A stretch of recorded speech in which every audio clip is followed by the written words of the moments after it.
নমস্কার বন্ধুরা, টুসির হেসেলে সকলকে স্বাগত। চলে এসেছি আবারও নতুন একটা রেসিপির সাথে। তো বন্ধুরা, সবাই ভিডিওটা শেষ অবধি দেখতে থাকো, আশা করছি খুব ভালো লাগবে।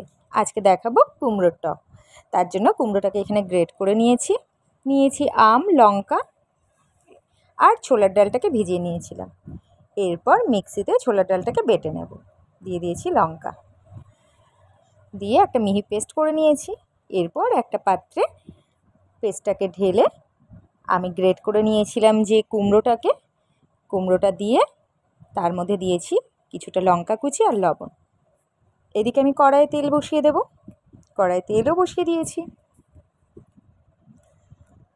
তারপর এইটা মেখে এর মধ্যে হলুদ অ্যাড করলাম, করে এটাকে ভালো করে মেখে নিয়েছি। তারপর তেলের মধ্যে একে একে বড়াগুলোকে ভেজে নেব।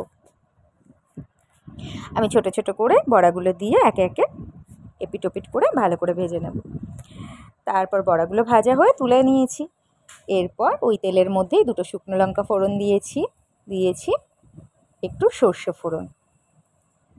খুব কম উপকরণ দিয়ে আমি কুমড়ো টকটা করেছি, বন্ধুরা দেখতে থাকো। তারপর দিয়েছি এখানে কেটে রাখা আমগুলো দিয়ে বেশ কিছুটা সময় ভাজা করে নেব। দিয়েছি স্বাদ অনুযায়ী লবণটা আমি প্রথমেই দিয়েছি যাতে করে আমগুলো খুব তাড়াতাড়ি সেদ্ধ হয়ে যায়। তারপর আমটা যখন ভাজা হয়ে যাবে, আমটাকে তখন আমি খুন্তির সাহায্যে ঘেটে দিয়েছি একটু জিরের গুঁড়ো আর পরিমাণ মতন হলুদ দিয়ে ভালো করে এটাকে একটু ভাজা করে নিয়েছি। এরপর এর মধ্যে আমি দিয়ে দেব জলটা আমি একদম মাপ বুঝে দিয়েছি। আমি যতটা গ্রেভি রাখবো সেই অনুযায়ী জল দিয়েছি। যেহেতু বড়াগুলো দেবো পরে, তার জন্য জলটা মোটামুটি একটু দিয়েছি। কেন কি বড়াগুলো আবার জলটা অনেকটা টেনে নেয় ঝোলটা, তার জন্য জলটা একটু বেশিই দেবো, মানে মোটামুটি পরিমাণ মতন দিয়েছি। এখানে আবারও একটু স্বাদ অনুযায়ী লবণ, চিনিটা আমি এখানে একটু কিন্তু বেশি দিয়েছি, যেহেতু এখানে টক ভাবটা থাকবে, এই জন্য একটু মিষ্টি ঝাল এগুলো একটু মাপ বুঝে দিতে হবে।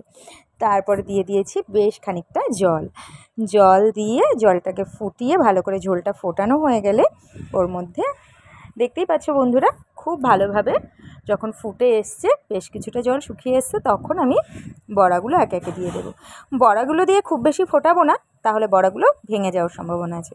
ব্যাস বড়াগুলো দিয়ে 1 ফুট দিয়েই নামিয়ে নিয়েছি কুমড়োর টক। তো বন্ধুরা, এই গরমে কুমড়োর টক খেতে কিন্তু দারুণ লাগবে। বাড়িতে অবশ্যই একবার ট্রাই করে দেখো, 1 থালা ভাত কিন্তু নিমেষে শেষ হয়ে যাবে।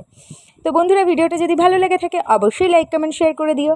আর সকলে পাশে থেকো, সাথে থেকো। চলে আসবো আবারও নতুন কোনো রেসিপির সাথে। সকলে খুব ভালো থেকো, সুস্থ থেকো। যারা পেজটাকে এখনও ফলো করোনি তারা কিন্তু পেজটাকে অবশ্যই ফলো করে দিও। আর যারা ইউটিউব থেকে দেখছো তারা অবশ্যই সাবস্ক্রাইব করে দিও। টাটা বন্ধুরা।